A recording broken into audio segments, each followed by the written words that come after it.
This is a really easy and quick chicken recipe. So I have added cumin seeds here in a little bit of oil, and as soon as you can smell the fragrance, add the onions. Just saute a little bit, you don't have to brown them. Add your chicken and some tomatoes and the rest of the spices.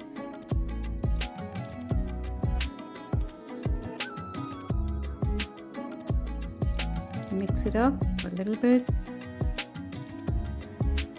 No need to add any water. I think the chicken will give its own water, so it will cook in that. Put the lid on, set it for about 12 minutes. It's been 12 minutes and you can see the chicken is ready. You can serve it as it is with the gravy, serve it over rice, or you can dry it and serve it with naan or roti.